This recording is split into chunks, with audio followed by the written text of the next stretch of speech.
வணக்கம் ஜோதிட நண்பர்களே. ஏற்கனவே ராசியை பற்றின முழு விவரங்களையும் பார்த்தாச்சு. அதாவது ஒவ்வொரு ராசிக்குமே என்ன மாதிரியான குணாதிசயங்கள் இருக்கும், எந்த மாதிரியான வாழ்க்கை அமைப்பு இருக்கும், என்ன மாதிரியான உறவு முறைகள் இருக்கும் அப்படின்னு விளக்கமாகவே பார்த்தாச்சு. அதே போல் லக்ன விவரங்களையும் பார்த்தாச்சு. ராசி அமைப்பை போலவே லக்னத்திற்கும் ஒவ்வொரு விஷயங்களும் எப்படி இருக்கும் அப்படின்னு தனித்தனியாகவே சொல்லியிருக்கும். பார்க்காதவங்க டிஸ்கிரிப்ஷனில் லிங்க் இருக்கும், செக் பண்ணி பாருங்கள். இனி ராசி மற்றும் லக்னம் இது ரெண்டும் சேர்ந்த அமைப்பு எப்படி இருக்கும் அப்படிங்கிறத பற்றி பார்க்க போகிறோம்.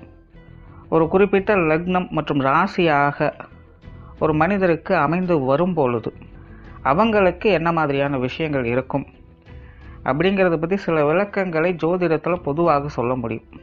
இனி அந்த விஷயங்களை பற்றி தொடர்ச்சியாக பார்க்கலாம். பதிவை பார்க்குறதுக்கு முன்னாடி ஒரு சில விஷயங்களை கவனத்தில் வச்சுக்கோங்க. எப்பவும் சொல்லக்கூடிய விஷயங்கள் தான். இங்கு சொல்லக்கூடிய விஷயங்கள் முழுமையாக உங்களுக்கு பொருந்தணுங்கிற அவசியம் கிடையாது. ஏன்னா ஒரு மனிதனை பற்றி அவங்களுடைய சுய ஜாதகம் மட்டும்தான் முழுமையான விஷயங்களை சொல்ல முடியும். மற்ற விஷயங்கள் எல்லாமே ஒரு பொதுவான அமைப்பு கொண்டது தான். இங்கு சொல்லக்கூடிய விஷயங்களை நீங்கள் கிராஸ் பண்ணி வருவீங்க. உங்களுடைய வாழ்க்கையில் சில அனுபவங்களாகவும் உணர்வுபூர்வமான விஷயங்களாகவும் பெற முடியும். அதே போல் ராசி முக்கியமாக இல்லை லக்னம் முக்கியமாக அப்படின்னாலும் குழப்பிக்க வேண்டாம். ராசி லக்னம் அப்படிங்கிறதெல்லாம் பார்த்திங்கன்னா ஒரு சில ஐடென்டிட்டி மட்டும்தான். ஜோதிட பலன்கள் எடுக்கிறதுக்காக பொதுவாக தெரிஞ்சிக்க வேண்டிய சில விஷயங்கள் அவ்வளோதான். மற்றபடி 9 கிரகங்கள் 12 கட்டம் 27 நட்சத்திரங்கள் கொண்ட ஒரு அமைப்பு தான் நமக்கு முழுமையாக முக்கியம். அதுதான் ஒவ்வொரு செகண்டும் நமக்கு தேவையான எல்லா விஷயங்களையும் தீர்மானிக்கிறது. அதனால் ராசி முக்கியமாக இல்லை லக்னம் முக்கியமாக அப்படின்னாலும் குழப்பிக்காதீங்க.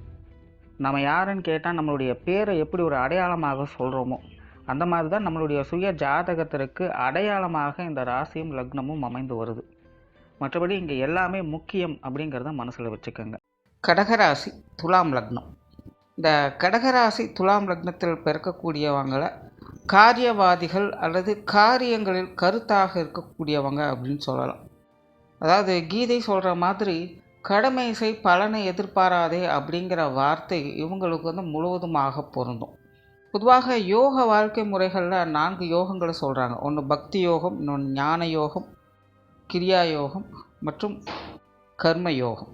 இந்த 4வதாக சொல்லக்கூடிய கர்ம யோகம் அப்படிங்கிறத வாழ்க்கையில் பின்பற்றுறது அப்படிங்கிறது ரொம்ப ரொம்ப கஷ்டம். ஏன்னா எந்த ஒரு பலனையோ பிரதி உபகாரத்தையோ எதிர்பார்க்காமல் எந்த ஒரு செயலையும் யாராலையும் அவ்வளோ சீக்கிரம் செய்ய முடியாது. அதனால தான் யோகத்தில் இருக்கிறவங்க அவங்கள அந்த கர்ம யோகத்தை செய்யக்கூடியவங்களை கர்ம வீரர்கள் அப்படின்னு சொல்லுவாங்க. ஏன்னா அத்தைய நிகழைக்க ஒரு தனி தைரியம் வேணும், ஒரு பக்குவம் வேணும். ஞானிகள் ரிஷிகளால் கூட முடியாது. ஏன்னா அவங்க கர்ம பந்தத்தை அறுத்துருவாங்க. அதுக்குள்ளே போய் சிக்கக்கூடாது அப்படிங்கிற பயம்தான் அவங்களுக்கு இருக்கும். ஆனால் கர்ம யோகிகளுக்கு அப்படி கிடையாது. அவங்க இஷ்டம் போல் எது வேணாலும் செய்வாங்க. ஆனால் அதோட பந்தப்படவே மாட்டாங்க. இது அவங்களுக்கு உரித்தான ஒரு சிறப்பான விஷயம். பகவத்கீதையில் கிருஷ்ணனே பார்த்தீங்கன்னா கர்மயோகியாக மாறு அப்படின்னு தான் அர்ஜுனனுக்கு அட்வைஸ் பண்ணிகிட்ருப்பாங்க. ஸோ கேட்குறதுக்கு ரொம்பவும் சிம்பிளாக இருந்தாலும் கூட அதை வாழ்கிறது அப்படிங்கிறது ரொம்ப ரொம்ப கஷ்டம். அதற்குன்னு ஒரு புரிதலும் பக்குவமும் வேணும். அப்படிப்பட்ட ஒரு பக்குவ நிலையை பெறக்கூடிய அமைப்பு இந்த கடகராசி துலாம் லக்னத்தில் பிறந்தவங்களுக்கு ஏற்படும். அதாவது வெறுமனே காரியம் மாற்றி கொண்டு இருப்பது அப்படிங்கிறது ஒரு வேறு விஷயம். சும்மாவே இருக்க முடியாது, ஏதோ ஒன்று செஞ்சுக்கிட்டே இருப்பாங்க. உயர்ந்தவர்கள் அப்படின்னு கூட அவங்களெல்லாம் சொல்லலாம். பட் எல்லாமே அது அவங்களுக்கு குறித்தான ஒரு விஷயம்தான். தன்னுடைய தேவைக்காக அந்த விஷயங்களை செஞ்சுக்கிட்டு வருவாங்க. ஜென்ரலாக சொல்கிறது காரியம் அப்படிங்கிறது எல்லாருனாலும் செய்யக்கூடியது. சிலர்லாம் பார்த்திங்கன்னா பயங்கரமாக உழைக்கக்கூடியவங்க தான். அது அவங்களுடைய தேவைக்காகத்தான் அது அமையும். இந்த கடகராசி துலாம் லக்னத்துடைய சிறப்பு என்னென்னா மற்றவங்களுடைய காரியங்களுக்காக உழைக்கக்கூடியவங்க, தன்னலம் கருதாமல் உழைக்கக்கூடியவங்க காரியவாதிகள். அவங்களுடைய வாழ்க்கையில் தனக்குன்னு செய்யக்கூடிய விஷயங்கள் காரியங்கள் பெரும்பாலும் செட்டே ஆகாது. தன்னை சார்ந்தவங்களுக்கு, தன் குடும்பத்தாருக்கு, தன்னை நம்பி இருப்பவங்களுக்கு அப்படின்னு செய்யக்கூடிய விஷயங்கள் எல்லாருக்கும் வரக்கூடியது தனக்கும் வரும் அப்படிங்கிற ஒரு விஷயமாகத்தான் இவங்களுக்கு அமையும். அப்படி தனக்கு இப்படியெல்லாம் இருக்கணும், தான் இப்படியெல்லாம் மாறணும் அப்படின்னு அவங்க கஷ்டப்பட்டு செய்யக்கூடிய விஷயங்கள் எதுவுமே அவங்களுக்கு பலன் கொடுக்கவே கொடுக்காது. இன்ஃபேக்ட் ராசி அதிபதி ஆட்சி நிலையில் இருந்து கர்மஸ்தானாதிபதியும் ஆட்சி நிலையில் இருக்கக்கூடிய ஒரே அமைப்பு இந்த கடகராசி துலாம் லக்னத்தில் பிறக்கக்கூடியவங்களுக்கு தான் அமையும். ஜோதிடத்தில் இவங்களை பார்த்திங்கன்னா அன்னதானம் அளிப்பவர்கள், கொடையாளிகள், உபயாதிபதிகள் அப்படின்னு பல விஷயங்களை சொல்கிறாங்க. எல்லாத்துக்கும் ஒரே பொருள் தான், தன்னலம் இல்லாமல் செயல்படக்கூடிய அமைப்பு. அப்படித்தான் இருக்கணும் அப்படிங்கிறது விதி. அதாவது எல்லா கடகராசி துலாம் லக்னக்காரங்களும் தன்னலம் கருதாமல் தான் இருப்பாங்களா அப்படிங்கிறது அவங்களுடைய சுய ஜாதக அடிப்படையில் அதாவது சுப கிரகங்களுடைய அனுகிரகம் பெற்றிருந்தால் மற்றவர்களுக்கு உதவிகரமாக, வழிகாட்டுபவராக, ஒரு நல்ல செயல் வீரர்களாக பிரபலத்துவத்துடன் அவங்க திகழ்ந்து வருவாங்க. அதுவே அசுப கிரகங்களுடைய சேர்க்கை ஏற்பட்டுடுச்சு அப்படின்னா, மற்றவங்களுக்காக நிறைய விஷயங்களை செய்து கொடுத்து கொடுத்து மற்றவங்களுக்காக நீ வாழ்ந்து என்ன சாதிச்ச அப்படின்னு மற்றவங்க கேள்வி கேட்கக்கூடிய நிலைகளில் அவங்களுடைய வாழ்க்கை நிலையானது அமையும். இந்த மாதிரி சுய ஜாதகத்தில் அசுப கிரகங்களுடைய தொடர்புகள் ஏற்பட்டுடுச்சு அப்படின்னா அவங்களுடைய வாழ்க்கையை பார்த்தீங்கன்னா இக்கரை பச்சை அப்படிங்கிற மாதிரி சில நேரங்களில் அவங்களுடைய கர்மா வந்து அவங்கள நல்வழிக்கு இழுத்துட்டு போக பார்க்கும், எதையும் எதிர்பார்க்காம செய்ய வைக்கும். ஆனால் சில நேரங்கள் இப்படி செய்கிறதுனால என்ன பிரயோஜனம், யார் தானே நம்மளை மதிக்கிறாங்க அப்படின்னு வெக்ஸாகி திரும்ப அவங்களுக்காக அவங்க செய்ய ஆரம்பிச்சிடுவாங்க. ஆனால் அப்படி செஞ்சதுக்கப்புறம் அதனுடைய பலன் தான் என்ன அப்படின்னு பார்க்கும்போது அவங்க ஒன்றும் இருக்காது, ஜீரோவாக தான் இருக்கும். இதை வந்து அவங்க புரிஞ்சுக்கிறதுக்கே ரொம்ப காலம் பிடிக்கும். ஸோ இங்கே சுப கிரக அமைப்புகள் இருந்தாலும் சரி, அசுப கிரக அமைப்புகள் இருந்தாலும் சரி, கர்மஸ்தானாதிபதி, ராசி அதிபதி ஆட்சி நிலையில் இருக்கக்கூடிய அமைப்பு பெற்ற இந்த கடகராசி துலாம் லக்னக்காரங்க கர்மவாதிகளாக இருப்பாங்க. காரியம் மாற்றக்கூடியதில் திறம் பெற்றவங்களாக இருப்பாங்க. அதை எப்படி செயல்படுத்தணும் அப்படிங்கிறது தான் இங்கே சூட்சமே. அதுதான் வந்து கர்மயோகியாக அவங்க மாறணும் அப்படிங்கிறது. பட் அது மாற விடாமல் தடுக்கிறது தான் இங்கே வேலையாகவே இருக்கும். ஏன்னா அவ்வளோ சீக்கிரம் யாரும் ஞானம் பெற்றக்கூடாது அப்படிங்கிறதுல இந்த தீய சக்திகள் எப்போவுமே மும்முரமாக இருக்கும். ஏன்னா அதுக்கப்புறம் அந்த சக்திகளால் சுதந்திரமாக செயல்பட முடியாது. அதெல்லாம் கேட்குறது கொஞ்சம் ஃபிக்ஷன் மாதிரி தெரியலாம். பட் ஜோதிடம் அப்படிங்கிறதே யார் எப்படி என்னென்ன இருக்கணும் இருக்கக்கூடாது அப்படிங்கிற சொல்லக்கூடிய விஷயம்தான். உங்களுக்கு என்ன நன்மைகள் வரும், என்ன தீமைகள் வரும், எது செஞ்சால் நல்லது கெட்டது அப்படிங்கிறத பகுத்து ஆராயக்கூடிய விஷயம்தான். அதனால் இந்த விஷயங்கள் கேட்குறதுக்கு கொஞ்சம் ஃபிக்ஷன் மாதிரி இருக்கலாம். பட் அதை புரிஞ்சுக்கிட்டால் லைஃப் ரொம்ப ஈஸியாக இருக்கும். பட் ஜென்ரலாக இந்த கடகராசி துலாம் லக்னத்தில் பிறந்தவங்க காரியவாதிகள். நல்ல பேச்சாற்றல் இருக்கும், நல்ல சிந்தனை திறன் இருக்கும். முக்கியமாக ரொட்டீன் ஒர்க் செய்யக்கூடிய விஷயங்கள் இவங்களுக்கு நிகரவங்களாக இருப்பாங்க. இவங்களுக்கு வந்து ஸ்மார்ட் ஒர்க், ஹார்ட் ஒர்க் இது ரெண்டுமே வந்து பெருசாக செட் ஆகாது. ரொட்டீன் ஒர்க் அப்படிங்கிறது தான். அதாவது ரொம்ப ரிஸ்க் எடுக்கிறதும் இவங்களுக்கு வந்து பிடிக்காது. அதுக்காக வெறுமனே சும்மா இருக்கிறதும் இவங்களுக்கு பிடிக்காது. எந்த ஒரு எக்ஸ்ட்ரீம் லெவலுக்கும் போக மாட்டாங்க. அளவெடுத்தார் போல் அவங்களுடைய நிலைகள் இருக்கும். ஸோ டெய்லி ரொட்டீன் லைஃப்பை பேலன்ஸ் பண்ணக்கூடிய அமைப்புகள் தான் அவங்க செயல்பட்டுக்கிட்டு வருவாங்க. அதாவது லைஃபுக்கு மட்டும் இல்லை, எல்லா விஷயங்களுமே பார்த்திங்கன்னா இவங்களுக்கு அந்த பேலன்ஸ் தியரி அப்படிங்கிறது தான் ஒர்க் அவுட் ஆகும். மற்றவர்களுக்காக உதவக்கூடிய குணம் இருக்கும். மற்றவர்களை மகிழ்விப்பதில் இவங்களுக்கு ஒரு தனி ஆர்வம் இருக்கும். நார்மலாகவே இந்த துலாம் ராசி லக்னம் அப்படின்னு வந்துட்டாலே ஒரு விதமான கலை நயம் அவங்ககிட்ட வேலை செய்யும். இதில் கடக ராசியும் உள்ள சேரும் பொழுது மற்றவர்களுடைய ரசனையை புரிந்து கொண்டு மற்றவர்களை ரசிக்க வைப்பதில் இவங்க வல்லுநர்களாக இருப்பாங்க. மற்றவர்களுடைய சுச்சுவேஷனுக்கு தகுந்த மாதிரி செயலாற்றக்கூடிய திறன் இவங்களுக்கு உண்டு. குறிப்பாக இவங்களை சுற்றி இருப்பவங்களை வந்து மகிழ்ச்சியாக சந்தோஷமாக வச்சுக்கணும் அப்படிங்கிற எண்ணம் இவங்களுக்கு அதிகமாக இருக்கும். நிறைய பேர் இந்த பொது விஷயங்கள் மற்றும் பொது காரியங்களில் ஈடுபடக்கூடியவங்களாக இருப்பாங்க. ட்ரஸ்ட்டு போன்ற விஷயங்களில் செயல்படக்கூடியவங்களாக இருப்பாங்க. ஏன்னா இந்த கூட்டணிகள், சங்கம், அமைப்புகள் மாதிரி ஒரு குரூப்புக்காக செயல்படக்கூடிய அமைப்புகள் இவங்களுக்கு உருவாகும். தொழில், வேலை, உத்தியோக ரீதியாக கூட இவங்களுக்கு இந்த மாதிரியான சமாச்சாரங்கள் ஏற்படுவதை பார்க்க முடியும். பெரும்பாலும் தொழில், வேலை, உத்தியோகத்தில் இந்த கடகராசி துலாம் லக்னக்காரங்க ரொம்பவுமே சிறப்பு வாய்ந்தவர்கள் அப்படின்னு சொல்லலாம். இவங்களை நம்பி எந்த ஒரு பொறுப்பை வேணாலும் ஒப்படைக்கலாம். இவங்களை நம்பி ஒரு பொறுப்பை ஒப்படைச்சிட்டோன்னா அது கண்டிப்பாக முடிஞ்சிடும் அப்படின்னு எடுத்துக்கலாம். உணவு சார்ந்த விஷயங்கள், கலைத்துறை, மீடியா சம்பந்தப்பட்ட விஷயங்கள், வாணிபம், கடல் கடந்து செய்யக்கூடிய விஷயங்கள், டிரான்ஸ்போர்ட் சம்பந்தப்பட்ட விஷயங்கள், வியாபாரங்கள், குறிப்பாக அன்றன்றைக்கே தீரக்கூடிய பொருட்களை விற்கக்கூடிய அமைப்புகள், இதெல்லாம் பார்த்திங்கன்னா இவங்களுக்கு பெரும்பாலும் சூட் ஆகக்கூடிய அமைப்புகள். நார்மலாகவே இந்த கடகராசி துலாம் லக்னத்தில் பிறந்தவங்களுக்கு கோபமோ, சந்தோஷமோ, விருப்போ, வெறுப்போ எல்லாமே கொஞ்ச நாளைக்கு தான் இருக்கும். நல்லதோ கெட்டதோ கொஞ்ச நாளைக்கு தான் இருக்கும். டக்குன்னு அடுத்தது ஸ்டேஜுக்கு இவங்க மாறிடுவாங்க. அந்த காலநிலை அப்படிங்கிறது இவங்களுக்கு ஏற்பட்டுடும். சும்மா அங்கேயே அப்படியே உட்காந்துருக்கா, அதெல்லாம் முடிஞ்சிடுச்சு, அவ்வளோதான் வார்த்துட்டு போகலாம் அப்படின்னு இழுத்துட்டு போயிடும். உங்களாலையும் வந்து சும்மா அப்படியே இருக்க முடியாது. டக்குன்னு அடுத்தடுத்த நிலைகளுக்கு மாறிக்கிட்டே இருக்கணும். ஸோ இந்த உணர்வுகள், உணர்ச்சி பூர்வமான விஷயங்கள், சுக துக்கங்கள் இது எல்லாமே பார்த்திங்கன்னா கொஞ்ச நாளைக்கு தான். 2 நாள் சந்தோஷமாக இருந்தாங்கன்னா 2 நாள் சோகமாக இருப்பாங்க, திரும்பவும் 2 நாள் சந்தோஷமாக இருப்பாங்க, திரும்பவும் 2 நாள் சோகமாக இருப்பாங்க. ஸோ இப்படி பார்த்திங்கன்னா அந்த உணர்வுகள் மாறிக்கொண்டே இருக்கும். அது இவங்களுடைய வேலை விஷயங்களையும் அதிகமாக பார்க்கலாம். ரொம்ப டென்ஷனாக இருப்பாங்க, அவ்வளோதான் வேலையெல்லாம் ஜோலி முடிஞ்சு அப்படின்னு நினச்சிட்டு இருப்பாங்க. ஆனால் 2 நாள் கழித்து பார்த்தா எல்லாத்தையும் அவ்வளோ ஈஸியாக சுலபமாக முடித்து அதை பக்காவாக சரி ரெடி பண்ணி வச்சுருவாங்க.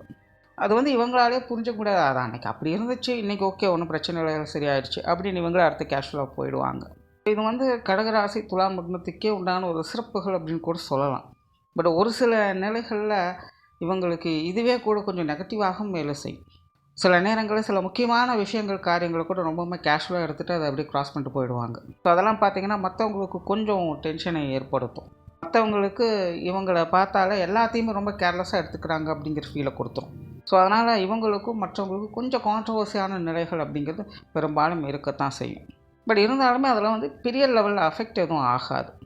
பொருளாதாரம் சார்ந்த விஷயங்கள் இவங்களுக்கு எப்போவுமே சமாளிக்கக்கூடிய நிலைகளில் தான் இருக்கும். இந்த காசு பண்ண விஷயங்கள்லாம் எப்போவுமே கண்ணும் கருத்துமாக இருக்கக்கூடியவங்க. பட் வரவு செலவு விஷயங்களில் மட்டும் இவங்க கொஞ்சம் கேர்ஃபுல்லாக இருக்கணும். ஏன்னா இவங்களுக்கு வரவுகளை காட்டிலும் செலவு செய்யக்கூடிய அமைப்புகள் கொஞ்சம் உண்டு. என்ன தான் காரியத்தில் கருத்தாக இருந்து பார்த்து ஒவ்வொரு விஷயத்தையும் கஷ்டப்பட்டு சம்பாதிச்சாலும் கூட ஏதோ ஒரு விஷயத்தில் கொஞ்சம் கேர்லெஸ்ஸாக வரவு செலவு இல்லாமல் கொஞ்சம் கணக்கு பார்க்காம கைவிட்டுடுவாங்க. ஸோ நார்மலாகவே இவங்களுக்கு இந்த பொருள் வரவு அமைப்பு அப்படிங்கிறது உண்டு. பட் வரவு செலவு விஷயங்களில் இவங்க வந்து கொஞ்சம் கவனம் வைக்கணும். அதே போல் சொத்துக்கள் மற்றும் வாகன ரீதியான விஷயங்களும் அப்படித்தான். இவங்களுக்கு ஓரளவுக்கு சாதகமாகவே இருக்கும். அடிப்படை தேவைகள் பூர்த்தியாகக்கூடிய வகையிலாவது இவங்களுக்கு இந்த சொத்து சுகங்கள் வாகன அமைப்புகள்லாம் அமையும். குடும்ப விஷயங்களை பொறுத்த வரைக்கும் ஒரு சாதகமான அமைப்புகளை எதிர்பார்க்கலாம். குடும்பத்தை திருப்திப்படுத்தக்கூடிய நபர்களாக இவங்க இருப்பாங்க. குடும்ப உறவு முறைகள் கூட பெரும்பாலும் இவங்களுக்கு சாதகமாக தான் இருக்கும். பக்கமாக இருக்கக்கூடிய குடும்பமும் இருந்தாலும் வீட்டுக்கு வீடு வாசப்படி அப்படின்னு சொல்கிற மாதிரி சின்ன சின்ன சங்கடங்கள் அப்படிங்கிறது இருந்தாலும் கூட பெரும்பாலும் குடும்ப உறவுகளை சமாளிக்கக்கூடிய நிலைகளையே பெற்றிருப்பாங்க. குடும்ப விஷயங்கள் காரியங்கள் கூட பெரும்பாலும் இவங்களுக்கு ஒரு சாதகமான நிலைகளையே வேலை செய்யும். பெற்றோர்கள் சார்ந்த விஷயங்கள் இவங்களுக்கு கொஞ்சம் பட்டும்படாமலும் இருக்கும். அதாவது தனிப்பட்ட முறையில் பெற்றோர்களுடைய நிலை அப்படின்னு பார்க்கும்பொழுது கொஞ்சம் மந்த நிலையில் இருக்கும். உடைய தாயார் எடுத்துட்டிங்கன்னா ஒரு மாதிரியான பய உணர்வு பெற்றவங்களாக இருப்பாங்க. சீக்கிரம் எந்த ஒரு விஷயத்தையுமே வந்து வெளிப்படையாக எக்ஸ்பிரஸ் பண்ணவே மாட்டாங்க. பெரும்பாலும் இவங்களுடைய தந்தையோட கண்ட்ரோலில் தான் பெரும்பாலான விஷயங்கள் அப்படிங்கிறது போய்கிட்டு இருக்கும். இவங்களுடைய தந்தை பார்த்திங்கன்னா பெரும்பாலும் நல்ல பேச்சாற்றல் உடையவங்களாக இருப்பாங்க. பேசியே பல விஷயங்களை சமாளிச்சிடணும். கிட்டத்தட்ட அவங்கள பார்த்தா நிறைய விஷயங்கள் அவங்க கற்றுக்கவும் செஞ்சுடுவாங்க. இதெல்லாம் பார்த்திங்கன்னா தனிப்பட்ட முறையில் அவங்களுடைய அமைப்புகள் கொஞ்சம் ஒரு மாதிரி தான் இருக்கும். பட் இவங்களுடைய உறவுமுறைகள் பெற்றோர்களுக்கும் இவங்களுக்குமான உறவுமுறைகள் அப்படின்னு வரும்பொழுது அதில் பெருசாக எந்த ஒரு குற்றம் குறையும் இருக்காது. எல்லாமே சமாளிக்கக்கூடிய நிலைகளில் தான் இருக்கும். இவங்க அவங்களுக்கு செய்ய வேண்டிய காரியங்கள், அவங்க இவங்களுக்கு செய்ய வேண்டிய காரியங்கள் அப்படிங்கிறதெல்லாம் ஃபுல்ஃபில் ஆகிட்டு தான் இருக்கும். அந்த வகையில் பெற்றோர்கள் சார்ந்த விஷயங்கள் இவங்க கொஞ்சம் சமாளிக்கக்கூடிய நிலைகள்லேயே இருக்கும். உடன்பிறப்புகள் சம்மந்தப்பட்ட விஷயங்கள் இதுவும் பார்த்திங்கன்னா இவங்களுக்கு ஒரு மாதிரி கொஞ்சம் பட்டுப்படாமல் தான் இருக்கும். பெரும்பாலும் உடன்பிறப்புகள் மூத்த உடன்பிறப்புகளாகட்டும் இளைய உடன்பிறப்புகளாகட்டும் நிறைய விஷயங்களும் கொஞ்சம் பட்டுப்படாமல் தான் இருப்பாங்க. பெரும்பாலும் இவங்களுடைய உடன்பிறப்புகள்லாம் பார்த்திங்கன்னா வெளி விஷயங்கள் காரியங்களுக்கு அதிக முக்கியத்துவம் கொடுக்கக்கூடியவங்களாக இருப்பாங்க. பெரும்பாலும் குடும்ப விஷயங்கள் அவங்களுக்கு இன்ட்ரெஸ்ட் அப்படிங்கிறது இருக்காது. அடிக்கடி வெளியில் போகக்கூடியவங்க அல்லது மற்றவங்க சம்மந்தப்பட்ட விஷயங்களை தலையிடக்கூடியவங்க இப்படி தான் இருப்பாங்க. இப்போ பர்சனலாக இவங்களுக்குன்னு இந்த உடன்பிறப்புகள் சார்ந்த விஷயங்கள்லாம் பார்த்திங்கன்னா ஒரு வழக்கமான சமாச்சாரங்களை எதிர்பார்க்கலாம். அந்தந்த வயதுக்குண்டான விஷயங்கள் அப்படிங்கிறது வந்து போய்கிட்டு இருக்கும். திருமண வாழ்க்கையை பொறுத்த வரைக்கும் இவங்களுக்கு ஒரு சாதகமான அமைப்புகள் இருக்குது. இவங்களுக்கு வரக்கூடிய வாழ்க்கை துணையை சந்தோஷமாக வைத்துக்கொள்ளக்கூடிய அமைப்புகள் இவங்களுக்கு உண்டு. பெரும்பாலும் இந்த குணாதிசய வேறுபாடுகள் அப்படிங்கிறது இவங்களுக்கும் இவங்களோட வாழ்க்கை துணைக்கும் கொஞ்சம் அதிகமாகவே இருக்கும். இவங்க எந்த அளவுக்கு காரியவாதிகளாக இருப்பாங்களோ அந்த அளவுக்கு இவங்களுடைய வாழ்க்கை துணை பார்த்திங்கன்னா பெரும்பாலும் கொஞ்சம் சுகவாசிகளாக தான் இருப்பாங்க. அவ்வளோ பெரிய லெவலில் ரிஸ்கெல்லாம் எடுக்க மாட்டாங்க. கொஞ்சம் மேம்போக்காக தான் எல்லா விஷயங்களுமே இருக்கும். அதே போல் குணாதிசய வகையில் பார்த்தாலும் இவங்க சில விஷயங்கள் காரியங்கள்லாம் பார்த்திங்கன்னா ரொம்பவுமே பக்குவமாக அமைதியாக பொறுமையாக போகக்கூடியவங்க. பட் இவங்களுடைய வாழ்க்கை துணை பார்த்திங்கன்னா கோபம், கொஞ்சம் முரட்டு சுபாவம் அப்படிங்கிறதெல்லாம் அதிகமாக தென்படும். கொஞ்சம் மடம் பிடிக்கக்கூடிய குணம் அவங்களுக்கு உண்டு. பட் கான்ட்ரவர்சியலான குணாதிசயங்கள் இருந்தாலும் கூட ஒருவர் அனுசரித்து போகக்கூடிய தன்மை பெற்றவங்களாக இருப்பாங்க. ஆகையினால் இவங்களுடைய திருமண வாழ்க்கை அப்படிங்கிறது பெரும்பாலும் சாதகமான வகையிலேயே இருக்கும். குடும்பத்துக்குள்ளே இந்த பெற்றோர்கள் சார்ந்த விஷயங்கள் மூலமாக சில சங்கடங்கள் இவங்களுக்கு வந்து போவதற்கான வாய்ப்புகள் இருக்குது. அதாவது இவங்களுடைய பெற்றோராகவும் இருக்கலாம் அல்லது இவங்களுடைய வாழ்க்கை துணையோட பெற்றோராகவும் இருக்கலாம். ஸோ அவங்க வகையில் திருமண உறவுகளுக்குள்ளே சில சங்கடங்கள் மனஸ்தாபங்கள் வந்து போவதற்கான வாய்ப்புகள் இருக்குது. ஸோ அந்த விஷயங்கள் மட்டும் கொஞ்சம் கவனமாக இருப்பது நல்லது. குழந்தைகள் சம்மந்தப்பட்ட விஷயங்கள் பெரும்பாலும் சிறப்பாகவே இருக்கும். இவங்களைப் போலவே இவங்களுடைய குழந்தைகளும் பார்த்திங்கன்னா கொஞ்சம் காரியவாதிகள் அப்படின்னு சொல்லலாம். குறிப்பாக இந்த பொருளாதாரம் சார்ந்த விஷயங்களில் அவங்களுக்கு உடன்பாடுகள் அதிகமாக இருக்கும். நிறைய நட்பு வட்டாரங்களை உருவாக்கி கொள்ளக்கூடியவங்களாக இருப்பாங்க. குழந்தை பருவத்தில் இவங்களுடைய குழந்தைகள்லாம் பார்த்திங்கன்னா எப்போவுமே ஒரு குரூப்பாக தான் இருப்பாங்க. எங்கே போனாலும் அவங்களுக்கு உண்டான ஒரு ஃப்ரெண்ட்ஸை பிடிச்சிப்பாங்க. எப்போவுமே ஒரு குரூப்பாக இருக்கக்கூடிய அமைப்புகள் அவங்களுக்கு உண்டு. வேலை சம்மந்தப்பட்ட விஷயங்கள் மற்றும் பொருளாதாரம் சார்ந்த விஷயங்களை சிறப்பு பெற்றவங்களாக அவங்க அமைவாங்க. ஸோ நார்மலாகவே குழந்தைகள் சார்ந்த விஷயங்கள் அவங்களுக்கு ஓரளவுக்கு சாதகமாகவே இருக்கும். அதே போல் உற்றார் உறவினர்கள் நண்பர்கள் சம்மந்தப்பட்ட விஷயங்கள் கூட இவங்களுக்கு ஓரளவுக்கு சாதகமாகவே இருக்குது.